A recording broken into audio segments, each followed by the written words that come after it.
few people showing up. Well, for those of you that don't know, and I think I know most of you out there, I'm Freeman. And today is Friday the 13th.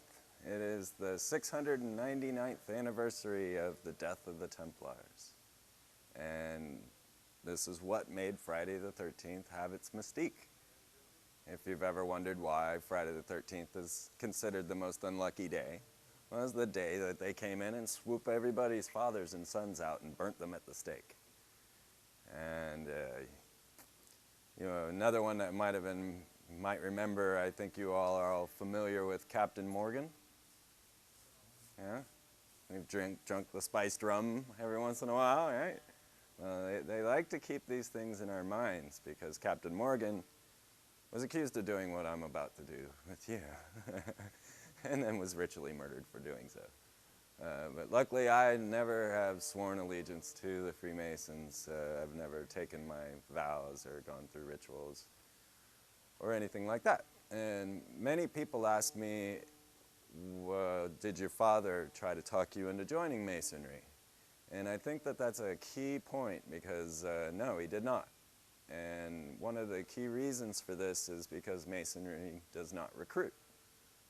And the reason for this is spiritual as far as I'm concerned, because you must join of your own free will and accord. And this is one of the things that you will say when you enter the lodge to take your oath of obligation, that you have come of your own free will and accord. And the only other regulation to be a Mason is that you believe in a supreme being. You believe in a higher power. Of course, they call this the great architect of the universe. Right? So, in order to understand this whole story, we've got to go way back to before history. We're going to jump all the way back to prehistory, and I'm going to even hit upon some things that are not completely bona fide at this time, not completely provable. Yes. For me, doing the symbolism, doing the understanding of what Freemasonry is and where it comes from, I use their symbols to decipher the aspects of Freemasonry. So one of the main symbols that you're going to see in a lot of places is the red square.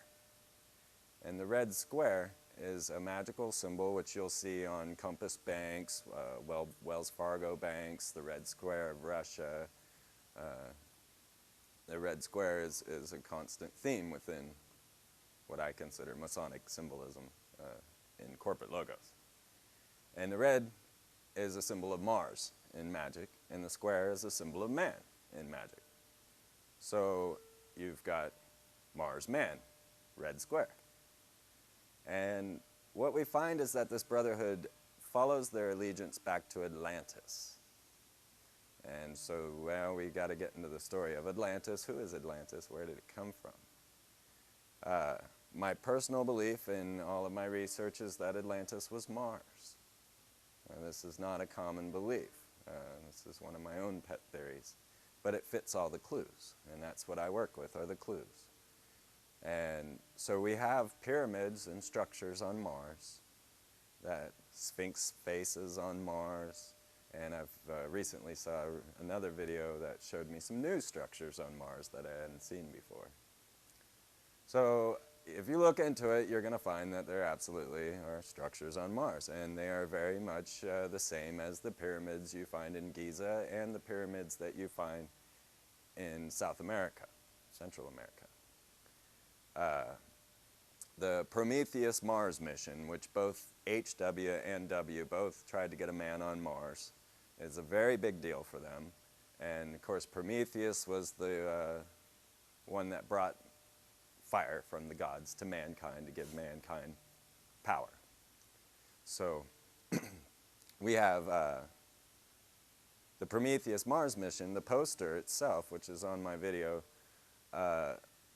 shows Sumerian architecture on Mars. This is the official Boeing poster.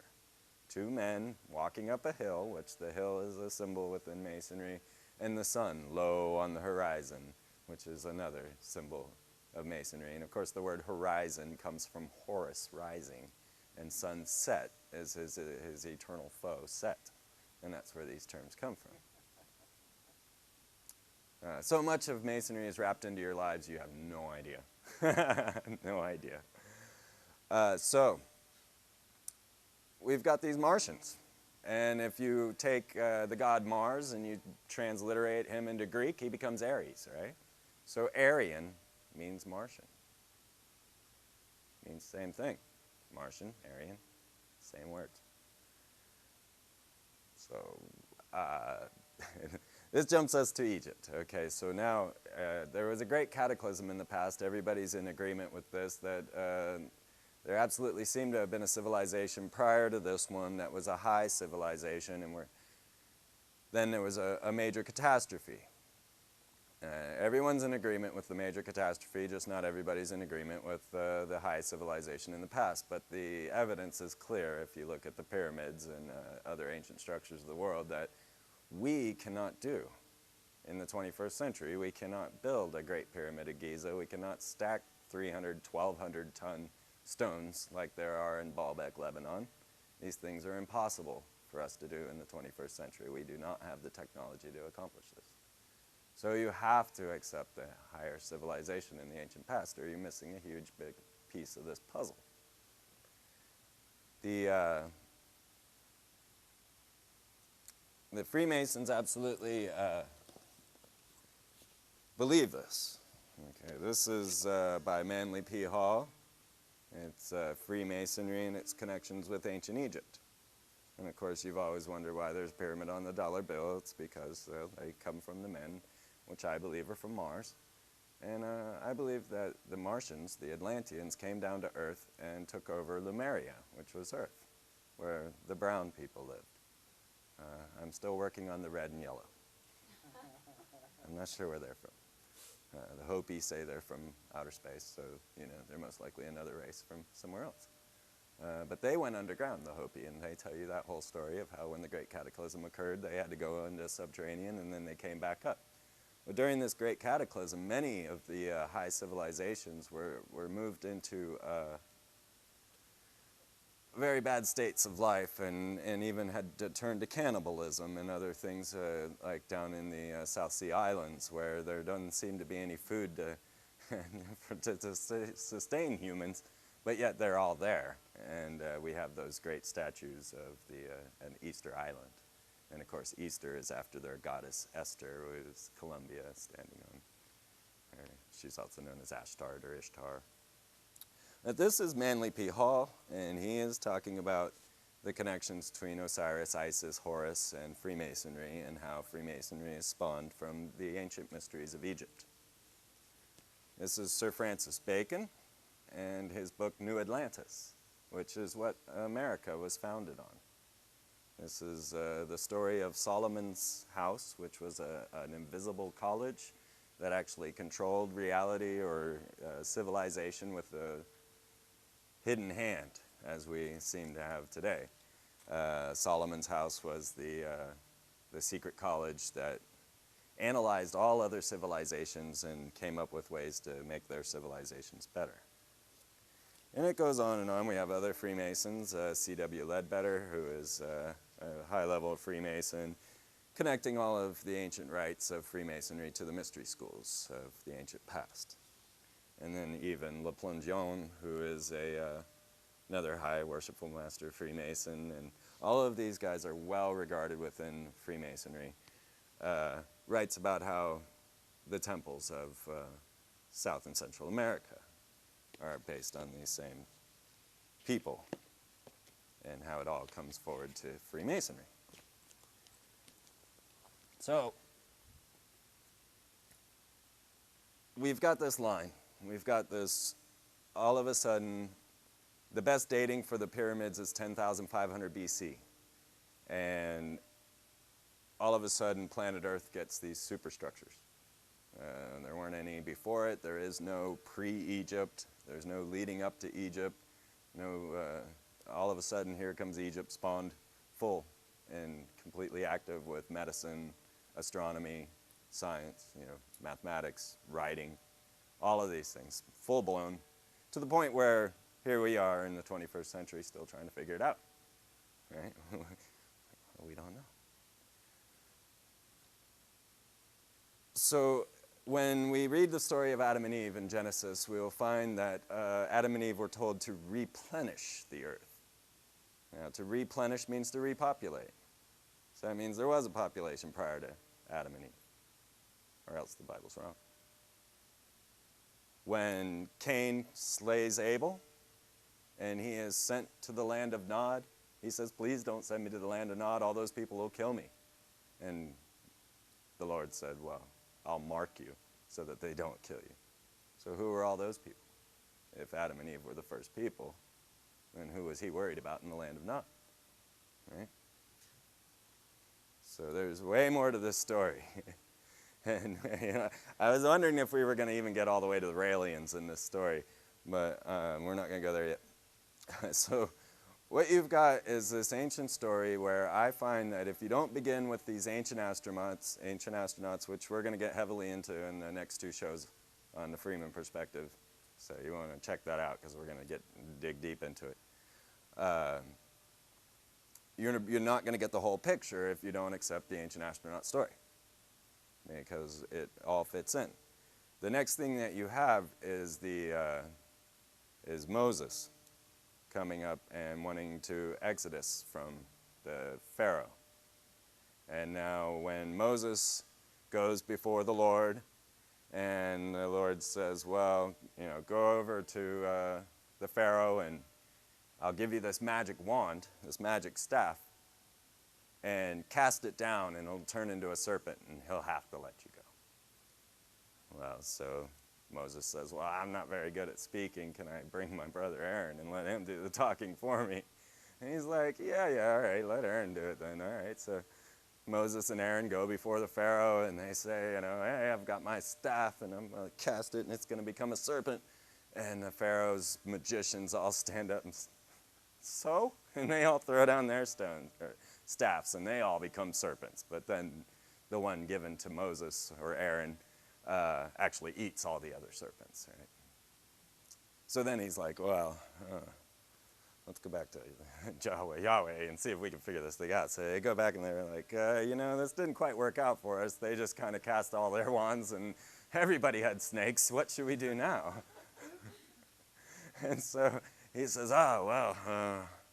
that's a problem. Go make frogs. And so they're like, all right. So they go back with their magic wand and they wave it over the water and it makes all these frogs and the frogs are going everywhere and the Egyptian magicians say, well, we can make frogs too. And they make a bunch of frogs and all of a sudden they got a huge frog plague. And they're going, oh my God, there's frogs everywhere. So the next thing they decided, well, we can make all the frogs disappear. So they make all the frogs disappear and back and forth between the magicians of the Pharaoh and the magicians of Yahweh. And they battle in the Pharaoh's court. But of course the Bible says now that the Lord hardened the Pharaoh's heart and would not let them go. And that one's always baffled me. It's like, go do some magical dueling with this guy, but I'm going to make sure he doesn't let you go. I don't know. I don't understand that part of it.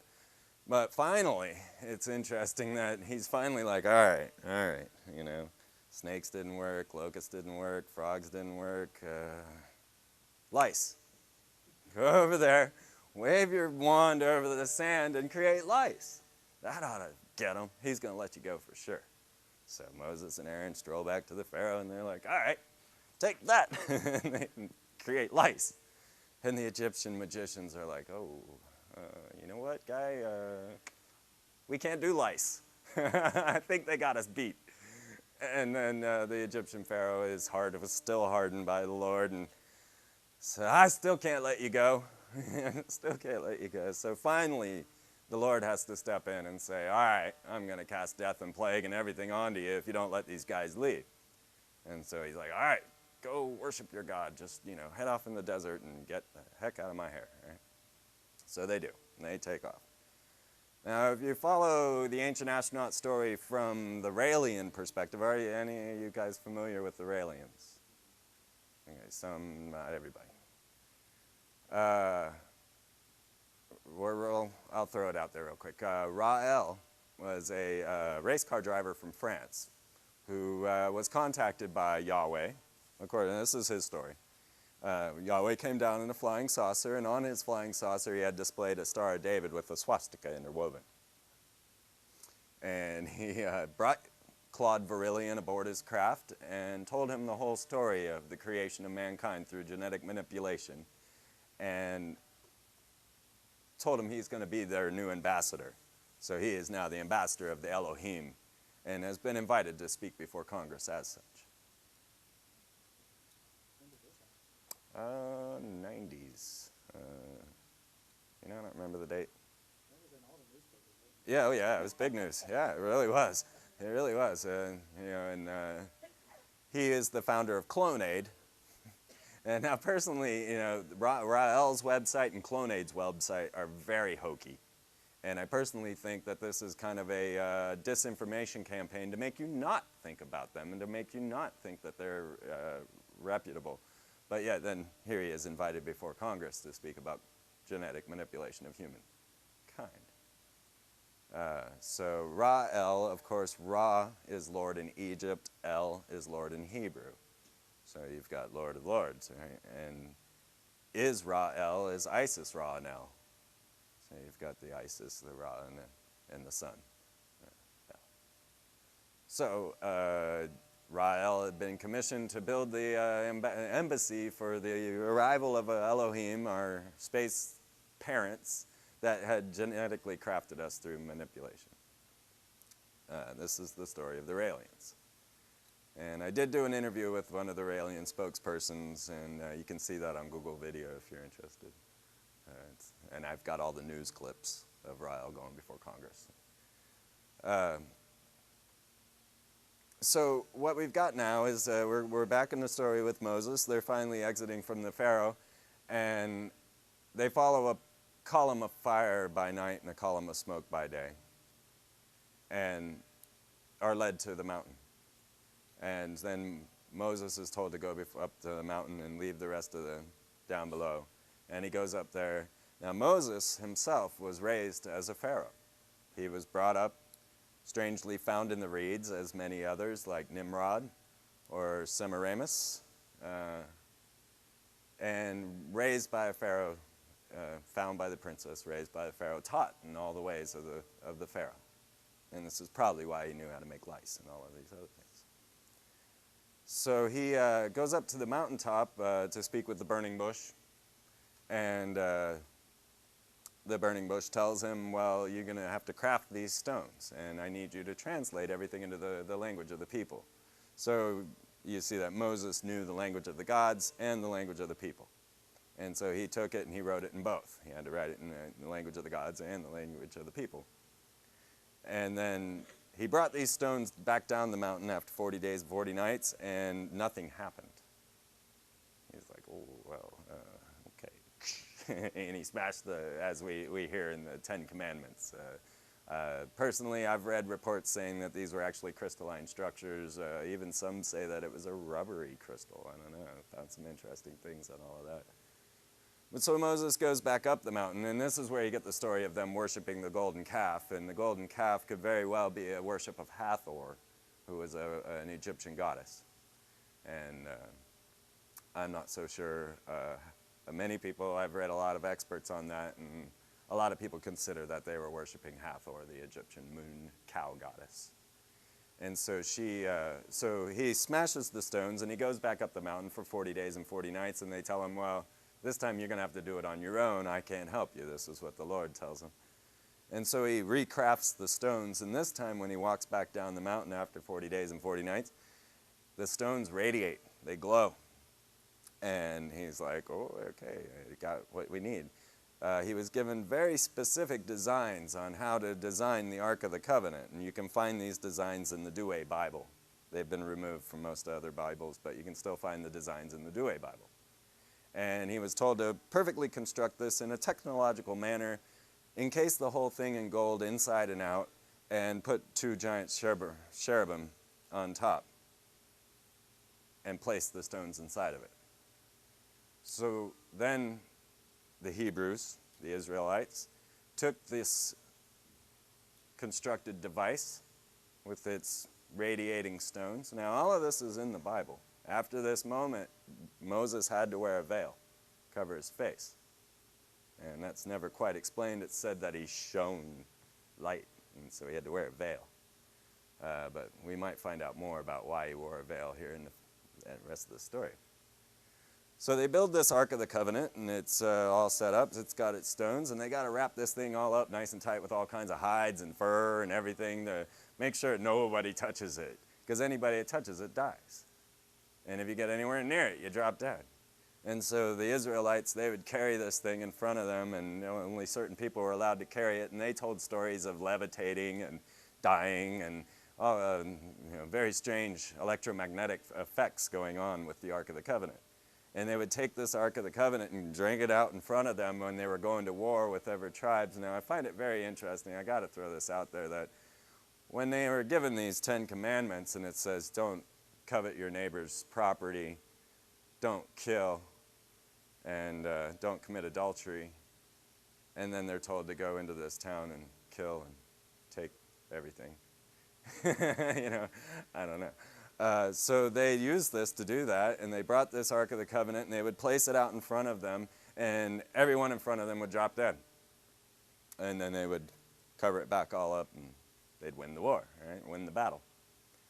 So eventually the Ark of the Covenant was stolen from them, and it was brought around from king to king in all these different kingdoms, and whenever the king would open up the Ark of the Covenant, I want to see the rod of Aaron and the staff and the tablets of God and the covenant, they would die. Every time they'd open this up, they would die. They would drop dead. And they died of a withering disease where their hair fell out and they got sores all over them. And this might explain Moses' veil, because he was carrying the stones, which seemed to be radioactive. So it gets passed around from king to king, and they keep dropping dead. And so finally they're like, give it back to the Israelis. We can't do anything with this. And so it was brought back, and this is where we get to the building of Solomon's temple. And this is critical to the story of Freemasonry. The whole ritual of Freemasonry is based on Solomon's temple. And as I mentioned with Sir Francis Bacon's New Atlantis, we have Solomon's house as the core feature in that story. Now, the interesting thing about New Atlantis is that the last chapter is left out. It was never perfected, is what it says. So we don't know the ending of the story. Right? But it's interesting because in New Atlantis, which was written back in the 1700s, it describes a box that they would place outside of their houses that generated and brought electricity into it, and it would actually generate all their walls and everything that they needed. They didn't have any building structures that they had to create. They had this little box, and you just set it out, and your house would be generated with a force field. All of that written in the 1700s by Sir Francis Bacon. I did get the last half of the book. I haven't read it yet, but I found the last chapter. It wasn't written by Sir Francis Bacon. It was picked up later by another with the Philosophical Research Society, which Manly P. Hall is the founder of, and we'll get more to him in a second. So the point of all this is that we're looking at what seems to be high technology in the ancient past. And this Ark of the Covenant seems to be the first weapon of mass destruction given to mankind. And so then we have the building of the house of Solomon's temple, and Solomon wasn't quite the worthy character to build this temple, and he had to turn to King Hiram of Tyre to help him form and build the Solomon's temple. You'll find that Hiram of Tyre is also a huge part of Freemasonry, and Hiram of Tyre got Hiram Abiff, the great architect in Freemasonry, and reportedly the first master mason, to come and design Solomon's temple for them. Now in the Bible, Hiram Abiff is a worker of copper and not an architect, so there is a discrepancy between the Freemasons' version and the biblical version. So the Temple of Solomon was crafted in order to house this weapon of mass destruction that they had gotten on top of the mountain with the Lord, and they had to build it to such specifications and then encase the walls in gold and make sure that all the radiation stayed inside. And they would use this to communicate with God, was one of the functions of the Ark of the Covenant. And one family was left in charge, and they were the Levites, and they would guard till the end of their days, and then their child would take over and guard the house of the temple. Well, eventually, Jerusalem fell, and it was taken over by the Muslims, and Solomon's temple was demolished, and they built the Dome of the Rock, which stands there now. This is where we get to the Templars. The Templars were then an order of 9 men. And we're going to constantly find this motif of 9 men, the Council of 9. In Egypt, you've got what's called the Ennead, or the Ennead, which is the Council of 9. And you're going to find within Freemasonry, up at the higher levels, you have a Council of 9 as well in each region. So these 9 knights were commissioned to guard the Holy Lands for the pilgrims to get across so that they wouldn't get killed by all of these horrible Muslims. I didn't mean to say that they're horrible. I'm just saying this is what they were saying. But now 9 knights is not much of a force, and to be honest, these guys weren't all the biggest, beefiest guys in the world either. But what they did is they went and set up house at the Temple of the Rock, at the old placement of Solomon's temple, and they started digging. And this is the part where it's going to remain shrouded in mystery, because even though I have tons and tons and tons of data, nobody knows what the Templars found under Solomon's temple. But once they did, they vanished. They left the area, and they went and became the most powerful order to stand on the face of the earth, and even today. What happened is most reports are that they found the Ark of the Covenant and scurried it off to France, to the Chateau Lorenz, which is where we get the whole story of the Da Vinci Code. But of course, in that story, it's the Holy Grail, and some say that it was the Holy Grail that they found, and perhaps it was documentation showing the true bloodline of Christ, and that was where they gained their power. It's hard to know. No one knows. Right? There is no answer to that question. What was it that the Templars found under Solomon's temple that made them the most powerful, richest order in the world? So much so that the king and the pope had to come together and kill them off. And even that in itself is an interesting question. So the Templars found what they found, and they went off and they started a mystery school of their own. And all the princes and kings and everybody wanted to be a Templar. Everybody wanted to be a Templar if you were rich. And the interesting thing is that if you do go join the Templar order, then you must give away all your wealth to the order. And so the Templars got richer and richer and richer. But they were called the Poor Knights of Christ. And their symbol, which we'll pass this around, is on the shaft here. And it's 2 knights riding on a single horse. And this was to show that they were poor. And they could only afford 1 horse between the 2 of them. But of course, this is the biggest lie ever. I mean, you know, these guys had more money than anyone. Actually, they created what we now know as the Federal Reserve Note. Because what they would do is they would say, well, you know, you could leave all your gold with us. We'll give you a note, and you can check it in at the next Templar bank down the way, so that when you're traveling, you don't have to carry all your gold with you, right? So that's how we came up with Templar notes, which we now call the dollar bill. And this is how they got super rich, one of the ways.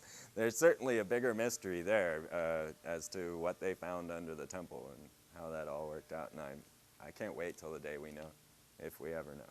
But there are many, many, many researchers looking into that, and none have come up with an answer yet. And of course, we got the Da Vinci Code story.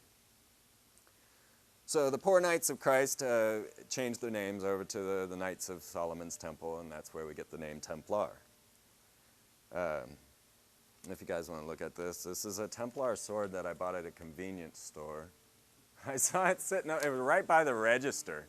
And I was like, are you just asking somebody to rob you or something? You know, and there's a sword, you know. I'm like, oh, give me your money. And it was sitting there at a convenience store, and it was owned by a Pakistani, I believe he was. And I said, well, you know, this is a Templar sword, right? And he's like, oh. I'm like, you're from the Middle East, aren't you? And he's like, yes. You don't know about the Templars. Okay. Here, if you want to pass it. Come on. Now, what you'll find is that we're still living in the Templar assassin story. It's still going on. Al-Qaeda has set themselves up on what, well, Al-Qaeda means the base, and they've set themselves up on the base of the assassins, where the assassins ended up. In America, of course, is the resurrection of the Templars, or New Atlantis. Right? So now the Templars have become rich and powerful, and everybody's joined, and they've all given all of their wealth over to the Templars. And the King of France, King Philip, and Pope Clement V had enough. The Templars, now the Templars had always served the Pope. They were servants of the Vatican. And when the Pope turned against them, this seems to have really thrown them for a loop. They didn't know how to take that. But the king and the Pope got together, King of France and the Pope, and decided to eradicate the Templars. They were too rich and too powerful, and whatever knowledge it was that they gained from digging under Solomon's temple was too dangerous. Now, nobody ever found this. They took off, they took to the seas, and they became what we know as pirates. And this is also part of the Masonic ritual, because you were told that you will now be joining the orders of pirates and corsairs. And many people have wondered why how did I become a pirate? But of course the Templar symbol was the skull and bones, so that should give you a clue. So the Pope and the King came together, and on Friday the 13th, 699 years ago today, they put out a palpable to kill off all of the Knights Templar. And this made Friday the 13th the most unlucky day. This is why we live this day in infamy. And now the Church of England, they weren't too ready to kill off the Templars just yet. They kind of liked the guys, and so they put it off until like January, and they let the Templars escape. And the Templars went to England, and they went to Scotland. And lo and behold, next thing we know, we have a Freemason order, the York Rite and the Scottish Rite, which are the Freemason orders that rule today. A lot of that story is told in Braveheart. If you watch Braveheart, and actually there's a number of movies, if you're interested in Freemasonry, you can watch any movie Sean Connery has ever made. The Man Who Would Be King, I mean, that one's a classic. I highly recommend, if you want to get a little more into understanding about what Masonry is, check out The Man Who Would Be King with Sean Connery. And of course, he was rather disappointed when he didn't take up the role that they had offered him in The Matrix, because The Matrix is a very Masonic story, and he was going to get to play the great architect of the universe, but he said he didn't quite understand the story, and he now regrets not having taken the part. So in repercussion of that, he took a part in this new movie called The League of Extraordinary Gentlemen, which is all based on Freemasonry as well, which was written by the same guy who wrote From Hell, which is all about Jack the Ripper being a Freemason, and because he had on his Mason ring, they wouldn't prosecute him because Masons don't kill one another. The secret rites, rituals, handshakes, and everything else that are involved within Freemasonry seem to have one purpose, and that is to hide people, to allow them to trust one another and not have to fear being caught. And it's believed by many researchers, John Robertson, Born in Blood, and you'll see how the Masonic compass and square is very much like the Star of David missing 2 lines. Because all of this goes back to Solomon's temple. So he says that, that the reason that the Masons have all these secret codes, handshakes, and everything else is to hide, to be able to be sure that you're talking to someone that's not going to turn you into the Pope or the King. And so they go through these rites and rituals to do so. Are you guys interested in some of the things within the ritual? Now my page kind of folded.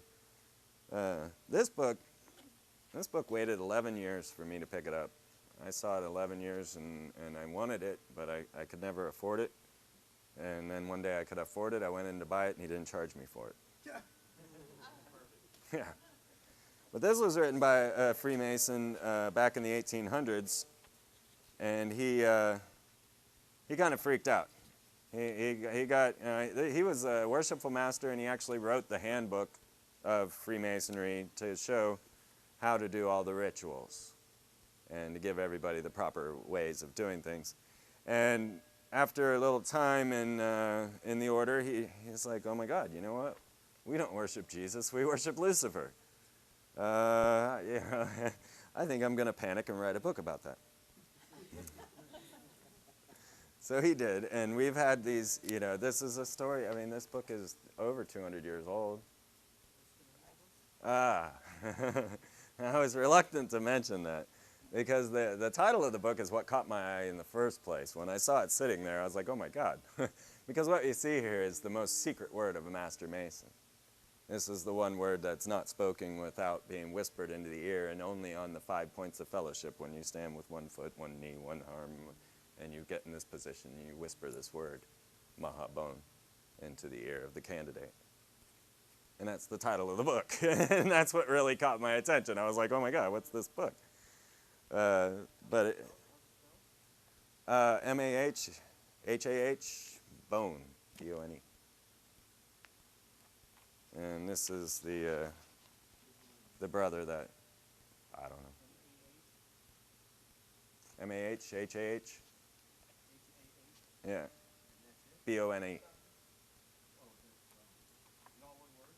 No, it's 3 words.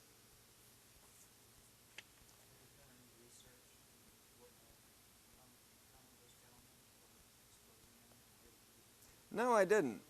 It's interesting because this book is very similar to the book that Captain Morgan put out. And if you look into him, you'll find that he was supposedly ritually murdered. And, well, let me read to you the penalty, and that'll give you an idea of what happened to Captain Morgan. Because once you go before the lodge, you go into there and you're blindfolded. You've got a noose around your neck. You've got your left pant leg rolled up above your knee, and your left sleeve pulled down over there, and you walk into the door after giving your secret knock, and you're met on the point of a compass or a sword, and often it'll make you bleed.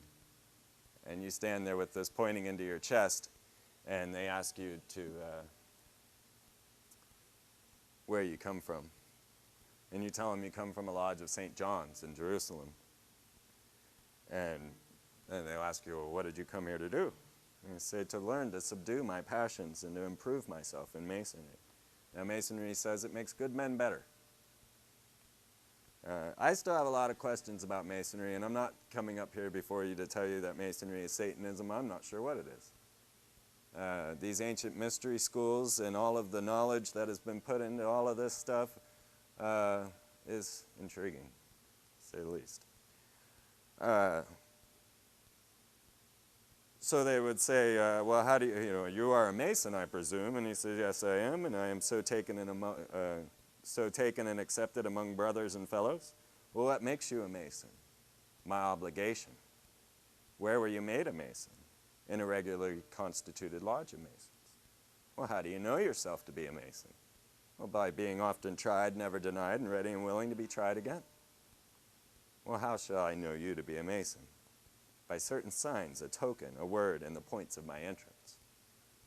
So these are the signs, the words, and the things that you would say in order to get into a lodge or to introduce yourself to another Mason so that they would know that who you are. And he says, well, what are signs? And it says right angles, horizontals, and perpendiculars. Now that's very intriguing because when we're looking at the Templars were the ones who constructed cathedrals. Chartres and all of Roslin and many other cathedrals, and it's believed that one of the things they found under Solomon's temple were the ancient building instructions of how to build domes and arches. And that's why we've got the gold and arches. I didn't get to gold yet. Yes. Their other symbol was the double cross, and that one ought to be rather obvious, and that's the symbol for Exxon. So he says, give me a sign, and you would give the sign like this. It would be your first, well, drop your hand up. And this would be your first entered apprentice symbol, and what that is in reference to is the obligation that you took, your oath that you took. And your oath is binding yourself under no less penalty than to have your throat cut across, your tongue pulled out by its roots and buried in the rough sands of the sea at low water mark where the tide ebbs and flows twice in 24 hours. Should you ever knowing or willingly violate this, your solemn oath and obligation as an entered apprentice Mason. This is what happened to Captain Morgan. I believe the mafia calls it the Sicilian necktie. Yeah. You see? Going to find the mafia connected in here with this as well. So what you seek when you go to Masonry is light, and what you want to do is get before the worshipful master and tell him that you seek light, that you have come as a brother in darkness and you need to be brought to light.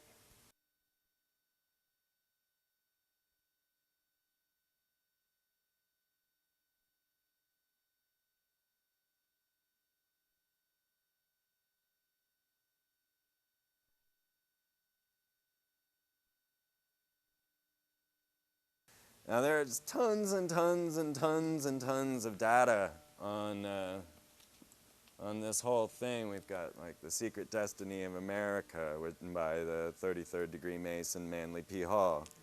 If you're interested in what Manly P. Hall looks like, he seems like a very interesting fellow. I would have liked to have talked with him.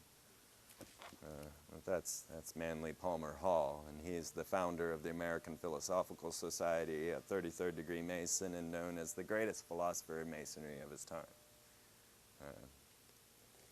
And he has many, many, many interesting books. I try to gather them all because I'm real interested in all that he has to say, but this one is The Secret Teachings of All Ages. And I actually haven't read enough of this to tell you, but I'll show you a little something. And you can order this down at Barnes & Noble down up the street there, and it's $110. I had to have it though, okay? I went to the Temple of the 33rd, the Supreme Mother Council of the World, because I knew that it was the first American public library, and that's a really good way to control information. But I wanted to know more, and so I went down there, and when I got there, I started looking around, and I was all excited, and the lead librarian there was a nice lady who was also the lead historian at the time, and she says, well, what are you looking for? And I was like, well, only two people I knew of were Manly P. Hall and Albert Pike. And so I was like, well, I'm really hoping to find some Manly P. Hall. And she says, oh, well, I think that's open on the table out there. I'll show you something interesting. Here we go, Dagon Owens, the fish people, which is, of course, heavy in my research. If you get my film, you know that I'm into the fish people. Because I mean, has anybody heard of the merfolk of Atlantis? Does anybody remember Patrick Duffy as the man from Atlantis, being the merfolk, being a superhero merman? Yeah, I guess I was the only one who watched that. That was before he was on Dallas or whatever that. Aquaman? Yeah. Well, you'll find that all of our superheroes are incarnations of these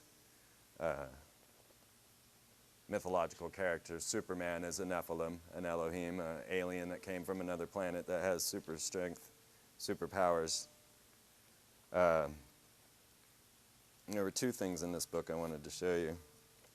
Well, when I went over and she told me, yeah, you know, Manly's open there on the table, I thought, well, that's not a surprise now that I'm so used to synchronicities. I was hoping to find, of course we got Pythagoras, and he's a big one within Masonry as well. Actually, I could have brought any book on my shelf to show you, because all of them, Plato, Milton, Dante, Voltaire, all of it is all based off of these ancient mystery schools. Even Wizard of Oz and Grimm's fairy tales. All of them come from these brotherhoods. I was hoping to find the picture of Atlantis to show you, because they absolutely do believe that they're from Atlantis. And when I take the names of the space shuttle and it's the Columbia Endeavor for the discovery of Atlantis, and I start to think maybe Atlantis is not on planet Earth. There probably is, and I'll just jump to the one that I was really going to show you. The Atlantean one we'll get to. I'll show it to you when we're done. But one of the lead authors reported to be for the King James Bible was Shakespeare, right? He has his name coded into the King James Version a number of times. And many people, I've got another book sitting over there that's 200 years old, telling how Sir Francis Bacon is Shakespeare. And of course, Sir Francis Bacon wrote the New Atlantis, which America was based on. So here what we have is a picture of Sir Francis Bacon, and he wrote New Atlantis, and that's, or I'm sorry, that was Shakespeare, and that's Sir Francis Bacon.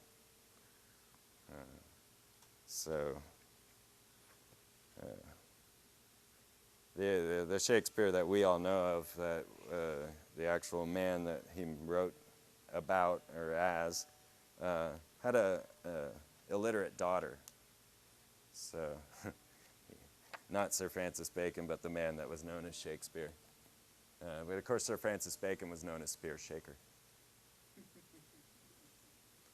So we've got these Templars, they come along and they got their secret power, and this secret power keeps getting passed and passed throughout time. And it got passed up to Hitler, and Hitler started making flying saucers, and it got passed over from Hitler into America, and now we're making flying saucers. There's more to this story than we're ready to accept, I think, but we're definitely going to dig deeper and deeper into this thing. Masonry itself is just self-described as the same as all the ancient mystery schools of Mithra and Tammuz and all the other dead and resurrected gods that were coming from the past. And they absolutely cast rituals within the temple. They use ritual items such as wine, corn, and oil in order to do their incantations, which these are the ritual. Got a little corn in there. And this man here, Ledbetter, one of the fine Freemasons in the story, was upset because the orders were using maize instead of corn, or they were using corn instead of wheat. And this was bringing about the wrong spirits to the temple, and they were spirits of chaos that were throwing everything into disarray. And so he would have to go and reconsecrate each of the lodges to try and get the right things back. And of course, you noticed my apron. This is one of the more flashy ones, but the standard Masonic apron would be of a lambskin. And some believe that this plain white skin, which they say is a badge, an emblem of purity, was taken because of the Templars had to wear lambskin underwear and weren't allowed to take it off either. They were some stinky guys, I'll tell you, big time. St. Bernard, when he took over, they wouldn't let them bathe. It was part of the whole thing. Now, you're the richest guys in the world, and they're not allowed to bathe or take off their lambskin underwear. I don't know. So that's where the apron seems to come from. Although if you go to the ancient Egyptian pictures, you will find that they are all also wearing aprons. And of course, in the founding of America, they were all wearing aprons as well. 33 of the 35 signers of the Declaration of Independence wore aprons and swore an oath to the great architect of the universe. 33 of the 35, yeah. Isn't that? Yeah, you got to wonder if they plan all this stuff out or if it's just the nature of the universe, because all those connections with 911 and everything else are amazing. So what we've got is ritual to bring about certain spiritual powers to inhabit the temple of the temple of the lodge. And when I went to the temple of the 33rd, they absolutely told me, well, you know, this place is haunted. And I'm like, yeah, I'm not surprised. This guy's ashes are in the building, and he's kept housed right there. I don't know if they have a picture of him in here, but it's in my video. If you're Albert Pike. They gave me these 2 books when I got there. They were like, they found out who my dad was. And they had told me, you know, you're not allowed to be in the temple alone at any point in time. But they brought us to the J. Edgar Hoover room, and I got to play with his gold-plated phone and check things out. And then eventually we went to the Burl Ives room, and they had all his albums on the wall, you know, the Rudolph guy, Rudolph the reindeer stories. And then they took me to the Albert Pike room, and there they left me alone with my friend, but they left us in there. And she went to go retrieve my grandfather's membership card, because I had actually given her my grandfather's name instead of my dad, because I didn't know what position my dad was in at this point, because one of the rules within the order is that you can't marry another worshipful master's wife, and well, my mom was married to another worshipful master before my dad. That's the temple there. That's me sitting on the Sphinx. It's kind of hard to see. That's in D.C., 13 blocks from the Capitol. Supreme Mother Council of the World. Yeah. And so she slipped me these 2 books, and she says, now these are $50 a piece. Now just put them under your coat and take them with you. And I was like, oh, okay. All right. And I'm ready to go. And she's like, you want to see the floor plans to the building? And I'm like, yeah, I do. I really do. But I can't. I got to get out of here. She saw my excitement. But so the Masons, they have all kinds of little catechism phrases and whatnot to let one another know each other in darkness as well in light, and little codes that you can give in a court of law to get you out of trouble, and all kinds of little things that if you learn, you can maybe get away with, and if you don't get away with it, they'll just cut your throat. But they say they don't do that anymore. So we'll find out. Luckily, I don't think I've given you guys enough of the ritual for them to want to kill me yet. Interesting questions. All of the questions are based on the ritual that they ask you, and they'll ask you something like, so, I see there's a spider on your shoulder. Where did you get it? And then you're supposed to know the reply, which is, oh, I got it in the rubbish pile with the ruffians. You know? And this is all part of the ritual, because as you're brought into the ritual and you got your blindfold on and you got your pants rolled up and you're being towed around by your cable tow, and each time you're living the King or Hiram Abiff's life, who he was killed because he wouldn't give up the secret word of a Master Mason. And he was the original Master Mason. And so you reenact Hiram Abiff, and they hit you on the head with a number of instruments like the gavel. And that'd be like the last one. They clock you on the head with that, and that's when you find your light. But so each of the questions that they would ask you pertain to either the history of Freemasonry or parts and aspects of the ritual. Any questions? What does the G stand for? Oh, the ultimate question. Nobody knows. The high priest of Wiccan Church, who was a Freemason, says it stands for goddess, and this one seems most correct to me because I see how much they worship the goddess. Others say that it stands for the generative act. That's what Tex Mars said. Some will tell you it means Gnosticism because this is the ancient Gnostics, and others will tell you it means geometry because they're geometrists, and then finally they'll tell you, well, it means God. And George. George Washington. I think the G was in use before Washington, but I don't know. You said that earlier that you felt like they saying they were worshiping Jesus, but they were actually worshiping Lucifer? No. Actually, you're not allowed to use the name of Jesus or pretty much any other deity within the order.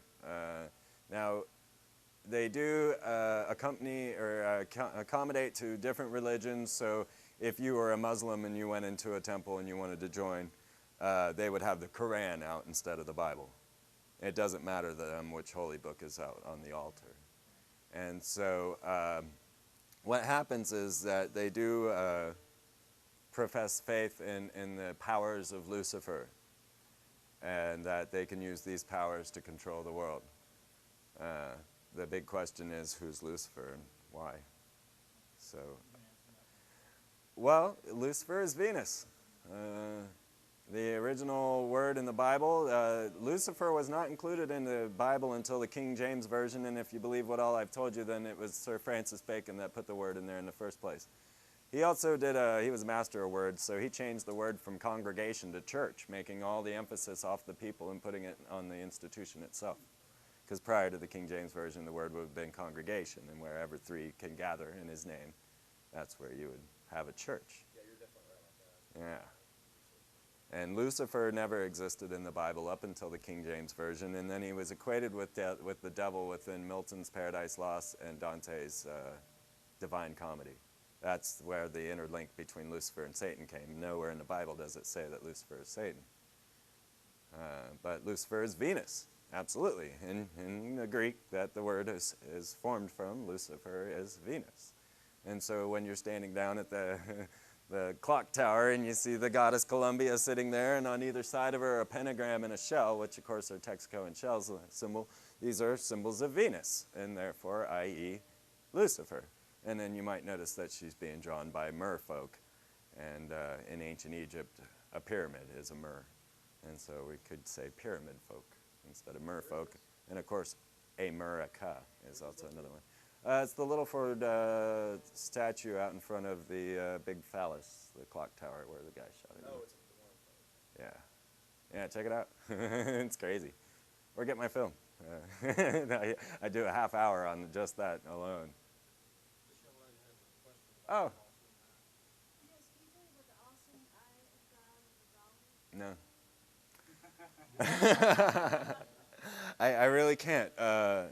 There's not much to say about what that, many have said things, but nobody really knows.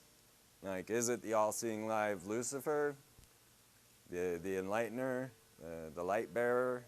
Is it the left eye or the right eye? That's a good question too, we'd have to look. But it's not pure light. I do want to say that, yeah, and then of course David Icke has the very fact that it looks quite reptilian.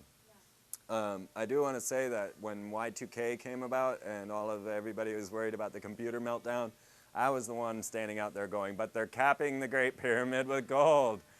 And everybody's like, what are you talking about, Freeman? And I'm like, dude, they're doing the 12 Dreams of the Sun ceremony, and they're going to cap the Great Pyramid with gold. And of course they did put the eye on the pyramid at that time too. And, but the capping of the Great Pyramid gold didn't happen, and the front page of USA Today read, Muslims stop the Freemasons from capping the Great Pyramid with gold. And that was the front page of USA Today, December 1999. Well, who noticed? Other than me. That's right. Yeah, right, yeah. The significance of the capping? It's the completion. When you're looking at the dollar bill and the capstone is floating above the pyramid, it's only when they completed the New World Order or the structure that the capstone was placed. So the not getting to cap it is an intriguing thing. And yeah. And I wonder a lot about this because we are looking at this same story of the assassins and the Templars over and over again. As the Muslims would be the assassins and the Americans would be the Templars. I have a question. What was the name of that first Bible that you were mentioning? Douay. It's D-U-A-Y. D-U-A-Y? Yeah. It's one of the earlier Bibles. I haven't been able to find one yet. You never read it? Douay.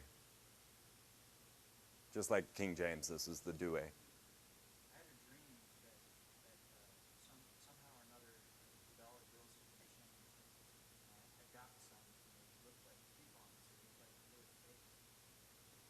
Well, that's what they want, yeah. That's, you know. There's nothing on the back. They were just blank on the back. They were only one-sided. Yeah. Well, if you look at this story, and you'll find that the original form of control was religion, and the biggest building in town was the church steeple. And then the Templars came into power, and they started giving out these reserve notes, and the banks became the biggest buildings in town. But if you look out today, you're going to find that the biggest building in town is the cell phone companies, and you'll understand why they call it Next L, the next Lord. So that's the next step in the process. So yeah, they're going to make money look hokey. They're going to teach you how to write bad checks. I saw a whole sort of story on the Discovery Channel on how to write bad checks and get away with it. So this is a flawless plan. Taught you how to use invisible ink and how the routing numbers would lead you to such a place that you could never get caught. Told you step by step how to steal from the bank through checks, because they want us to steal banks, or steal checks and make checks. You know, so everybody's like, oh, get rid of the checking system, get rid of the cash system, you know, we need a chip to be safe. And they kind of need you to comply by free will, too, right? Yes, yes, that was right back to the beginning of the story. When you enter the thing, it must be of your own free will and accord in order to join any of these orders. And also, this is what I believe the spiritual aspect of this whole story is, that it must be of our free will and accord. And so then we're presented with all of the information that, you know, 911 was an inside job was given away on the pilot of the lone gunman, and prior to 911, right? And so they all knew about this. I knew about it. I predicted 911 to the day, and it was kind of a non-event for me. So it's fun to kind of watch how everybody else is dealing with it, because for me, I was like, well, yeah, you know, I told you. You know, everything's going according to plan. Nothing has gone out of plan yet. This is all a great scheme just to confuse you and control you. And I had put the same, I didn't have as definitive a reason to make a prediction for today, but going along the lines where the Twin Towers were built on 9/11 1957, and the Pentagon was built on 9/11 1941, then, of course, both destroyed on 9/11 2001. I took this formula and said, well, what else fits this formula? And I realized that 1013 was the day, today, the 699th anniversary of the Templars. 1013 is the day that they put the cornerstone in the White House in a Masonic ceremony, of course casting their wine, corn, and oil in the ritual and calling on all the right spirits to inhabit the White House. And I thought maybe that there might be something that goes on in the White House today. And of course, it seems that Buffalo, New York got it instead. But interestingly, Chris Carter is the one that created the episode of The Lone Gunman about 911, and his production company is, of course, 1013.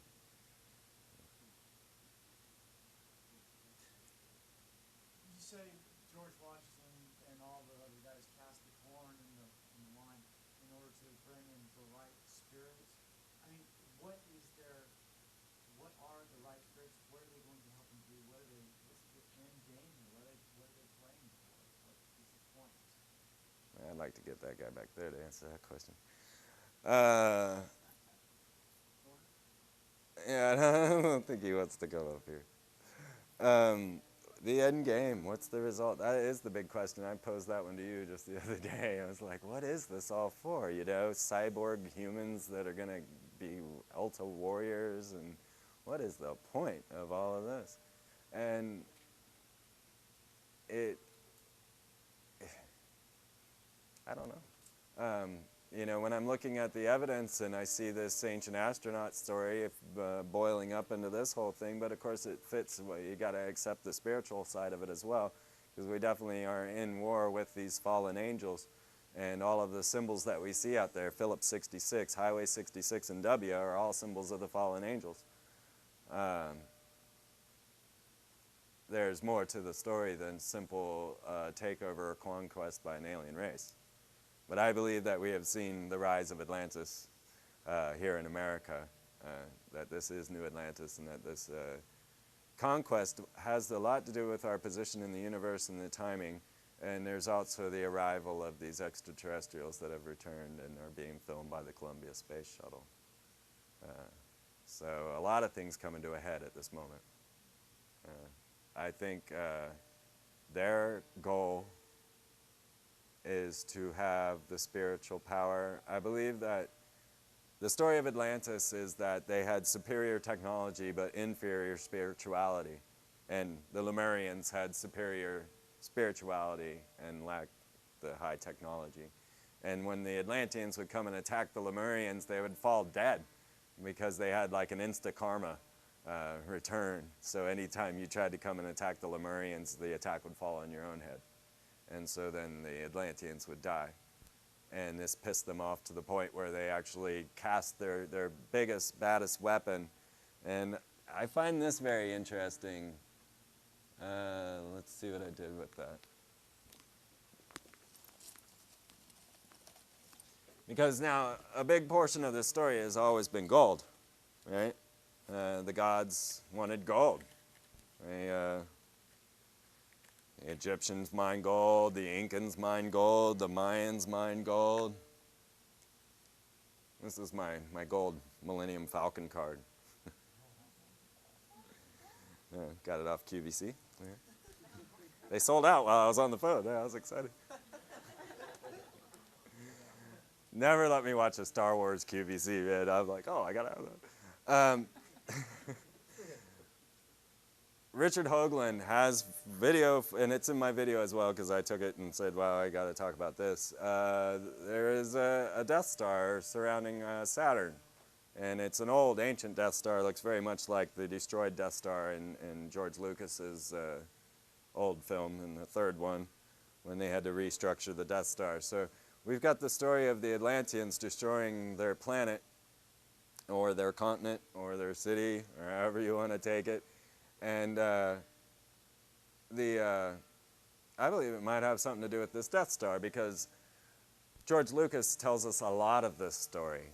And he even, in the last one, in episode 1, I guess it was, the Return of the, or 3, Return of the, Revenge of the Sith, the whole story of the decline and fall of America is told in there, and the character General Grievous is, of course, Osama bin Laden, and that's why the guy has a cough, because of bin Laden needing dialysis, and it's just kind of a symbolic, and then of Osama bin Laden, and then we got the banking guild and all the other members, and then, of course, the fall of the Republic, when the rise of the Emperor.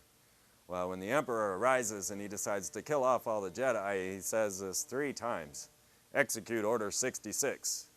And if you watch my film, you know that 66 means W. So W kills all the Jedi. And there is a Death Star floating out around Saturn, and this might have been the ancient weapon that destroyed the planets. And what I believe happened was that even when they were destroyed, now this is agreed upon by many scholars, so it's just a matter of how it happened is what's in dispute, and many think that it was Venus that caused all the problems, Lucifer once again. And that's the work of Velikovsky, Emmanuel Velikovsky, and others like Michael Tsarian. And what I believe happened was that actually the planets, they tried to destroy Lemuria, and this caused such a great catastrophe that the planets actually skipped a groove in the gravitational wave. Do you know what I'm saying? There's a gravitational, like a record album, coming out from the sun, and we stay within that groove as we go around the sun, but you can jump grooves. And I believe that Mars and Earth jumped grooves, and Earth actually expanded as it went away, and Mars lost all of its atmosphere, and a lot of it came crashing down to Earth and caused what we call the Great Flood. Let's see, that's David or Zechariah Sitchin, and I don't feel he goes far enough, because in his story they came from somewhere, and you know, he's got planets cruising through the galaxy and needing gold for their atmosphere. I don't think that's the right story. I think it's misinformation. I think it has a lot of truth, but I think it just starts at this one point telling you, oh, well, the gods came down and built pyramids and started civilization, but that doesn't answer all the questions, because there is absolutely structures on Mars and the Death Star orbiting Saturn. So if he's not including all of this information, you're missing a piece of the puzzle. So obviously they're going to do like Men in Blacks, like big time into that kind I have met 2 people that told me there are 57 species of alien in contact with our planet right now. One of them's going to be on my show. He's the head of the Exopolitics Institute. They actually have college courses on this. And the other one was my best friend's dad, who I went over to his house for Thanksgiving and had a bit of a freak out because nobody knew that his dad was involved in all this stuff until I started talking to him. What? And they all have different takes. Some are more evil and some are more... Yeah, actually they're all outlined. If you go to my website and read ET Motivations, all of the different species are outlined as to what they're doing and who they are. And there's even mention of the indigenous reptilian race that has existed on planet Earth longer than the Homo sapiens. But why gold is a very important question, why we've been mining this planet for gold for ages and ages and ages, and why it was the Templars that gathered all the gold, and now all the gold seems to be disappearing. You have heard that Fort Knox is empty, right? Yeah, personally, I think it's all being shipped off on the Columbia or the Atlantis going up to the ISIS. Yeah, you're right. Well, you know, I got to shuttle something. You know, what else have you got all these damn shuttles for?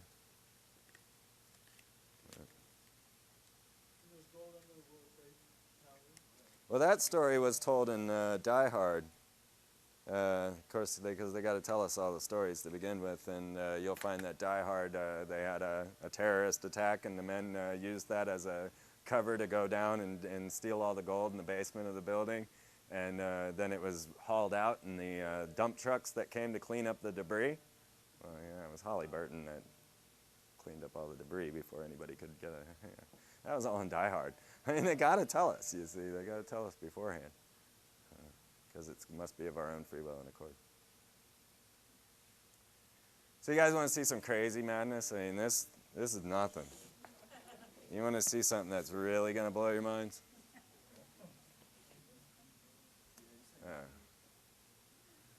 You guys got to see this now.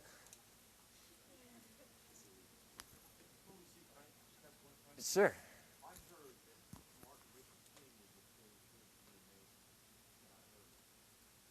I've heard that. I don't know. No, I don't know. Jesse Jackson is on that list, yeah. I think the best source for that type of information is Tex Mars's Codex Magica. Yeah, it's over there on the shelf. It's right behind you there, Steve. Are all 33rd degree Masons on the same page? No, not at all. I've met 33rd degree Masons, and some of them are honorary, some of them are operative. And it's said that a 33rd is really the stepping stone, the beginning of the real work, the great work. That's not the highest degree. No, it said there's 360 degrees, which would make more sense because of their geometrical. So no, not at all. I mean, there's a big difference between Manly P. Hall and Bob Dole. Right? In your video, you said one of their goals was to eliminate 80% of the population. That's what the Bilderbergers said. And Alex Jones said the same thing. Yeah, he talked to the same guy I did. You were making reference to the Bible, and in the Bible it says at the end, tribulation, some only 20% will stay. Those are the righteous people, and the rest will be killed off in tribulation. Right. Don't Georgia Guidestones also address something like that? Yes. Well, what's the correlation there? And another really good one is the Limits to Growth by the the Club of Rome, which is being taught in all our college campuses. They say, oh, we got to kill everybody and have a UN. What are you thinking? Trying to make themselves the righteous? Or are they trying to... I see them forming an Armageddon script. The whole shock and awe thing, I think they're following a plan. I sometimes wonder if this is not a prophecy given to us like the Bene Gesserit witches did with Dune, where they placed a mythos on the planet so that when they arrived they were worshipped as gods, or goddesses, because they were worshipped. And I don't know, you know. Is it prophecy? Was it? But some of it seems that they're following a script, because shock and awe was the name of the divine goddess. I don't know how many of you guys have heard this. I'd say, I think I've given this story a few times, but The Shekinah in Hebrew is the divine goddess, and we called it the shock and awe campaign when we blew up Baghdad. And so the divine goddess, which is also known as the divine whirlwind, and this is all in the Bible. I think it's in Kings. The divine whirlwind comes down and strikes Nebuchadnezzar, and while Saddam Hussein was rebuilding Nebuchadnezzar's palace and all of Babylon, and he had structures made with him as Nebuchadnezzar. And so the shock and awe comes down and strikes Nebuchadnezzar, and we use what? The mother of all bombs, the bomb just below a nuke. And of course in military you use acronyms, and so it was the Moab. And so you go back to your Bible and you'll see where it says the divine shock and awe comes down and strikes Nebuchadnezzar using the Moabites. Right? How I've heard it pronounced in like religious circles is Shekinah. Shekinah, yeah. Shekinah glory is how most of those preachers say it. Right, you're right. Yeah, they use a play on the words, you know, so shock and awe and Shekinah, yeah. Correct pronunciation would be. It'd be more like Shekinah if I could really get it out that right, yeah.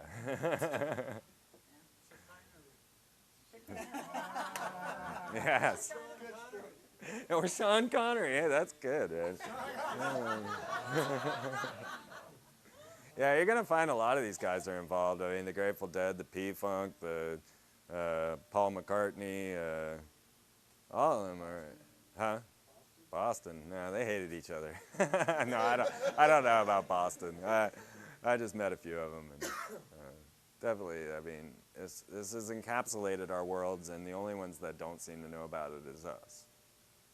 What about like Pink Floyd and Zeppelin? I mean, Led Zeppelin, absolutely, a huge OTO, along with Tool. They practice ritual magic within their music. Tool actually practices Enochian magic within their music. And, but Pink Floyd, I still haven't found any bad about Pink Floyd. Yeah. No, I can't find anything coded in Pink Floyd. What's OTO? OTO, the Ordo Templi Orientis, the Order of the Eastern Knights Templar. It is Crowley's church, and it was Crowley's birthday yesterday. what does Templar mean?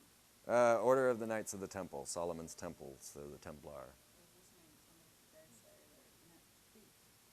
Templar means thief. Well, it might have after they got Certainly done with means it. pirate, Yeah. no doubt about that. It doesn't mean pirate, but they were pirates. Nobody ever found the Templar fleet. You know, they took off. They had enough. They came here, actually. You know, there's a lot of evidence to show that they were here long before Columbus. And actually, Columbus isn't even Columbus, but you got to see my video to get all that. Because I'm tired, and I think we should watch this crazy madness. We can talk more. And of course, you know, every night, Thursday night, 8 p.m., check me out. I'm going to get heavy into ancient astronauts this week, and then I'm going to have the head of the Ancient Astronauts Institute on my show the next week. So we're going to start looking into these ancient structures and what that could all mean. And crazy madness of it all. Demons, the fallen angels.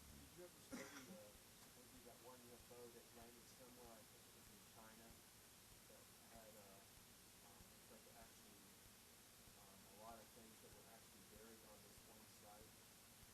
It has to do with ancient astronauts. Oh, that's the Dropa stone. Yeah, they were from Sirius. Now, interesting thing, Syrian symbol, the ancient symbol for Sirius, is an obelisk, a dome, and a pentagram.